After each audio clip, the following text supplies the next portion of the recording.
അപ്പൊ നമുക്കറിയാം നമ്മുടെ ഇടയിൽ തന്നെയും റസൂൽ ഒരു കാര്യം പറയുമ്പോൾ അത് സെക്കൻഡറി, ഒരു കാര്യം ഹദീസിൽ വന്നാൽ അത് സെക്കൻഡറി, അതിന് താല്പര്യമില്ല. ഹദീസ് എങ്ങനെ ഇസ്ലാമിൽ പ്രമാണാകുക? വിശ്വാസാചാരങ്ങൾക്ക് ഹദീസ് പ്രമാണ? ആരങ്ങൾ അത് പഠിപ്പിച്ചെന്നത്? ഇസ്ലാമിലെ വിശ്വാസാചാര അനുഷ്ഠാനങ്ങൾക്ക് ഹദീസ് പ്രമാണമല്ല. ഹദീസ് പ്രമാണമാണെന്ന് ലോകത്താരും പഠിപ്പിച്ചിട്ടില്ല. ഇത് എവിടെ നിങ്ങൾക്ക് കിട്ടിയത്? ഹദീസിലുണ്ടോ?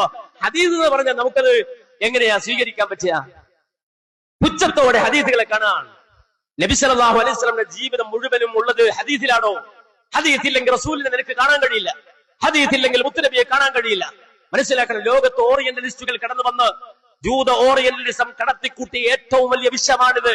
റസൂലുള്ളയെ അറേസ് ചെയ്യാൻ, സമൂഹത്തിൽ റസൂലുള്ളയെ മായ്ച്ചു കളയാൻ ഓറിയന്റലിസ്റ്റുകൾ ഗോൾഡ് സിഹർ അടക്കം അവിടുന്ന് തുടങ്ങി അബൂറയ്യയിലൂടെ കടന്ന് കേരളത്തിൽ ചേകന്നൂർ മൗലവി അടക്കമുള്ള ആളുകളിലൂടെ കടന്നു വന്ന് ലോകത്തിൽ വ്യാപിച്ച ഏറ്റവും വലിയ വിഷയമാണ് ഹദീസുകളെ തള്ളുക എന്നുള്ളത്, അതിനെ മാസ്ക് ചെയ്യുക എന്നുള്ളത്, മറച്ചു കളയുക എന്നുള്ളത്, പുച്ഛിക്കുക എന്നുള്ളത്.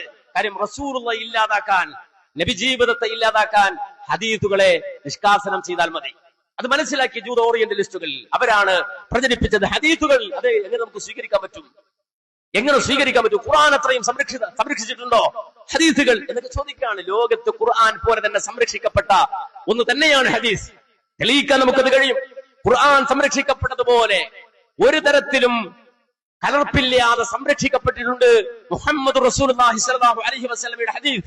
ഇന്നാ നഹ്നു നസ്സൽന ദിക്റ വ ഇന്നാ ലഹു ലഹാഫിദൂൻ. ഖുർആൻ സംരക്ഷിക്കുമെന്ന് അല്ലാഹു പറഞ്ഞിട്ടുണ്ടെങ്കിൽ അതിന്റെ ബയാൻ, അതിന്റെ വിശദീകരണം, റസൂലുള്ളാഹി സ്വല്ലല്ലാഹു അലൈഹി വസല്ലം നൽകിയ വ്യാഖ്യാന വിശദീകരണങ്ങൾ അത് ലോകത്തിന് സംരക്ഷിക്കപ്പെട്ടത് തന്നെയാണ്, ലോകത്ത് സംരക്ഷിക്കപ്പെട്ടത് തന്നെയാണെന്ന് തിരിച്ചറിയണം.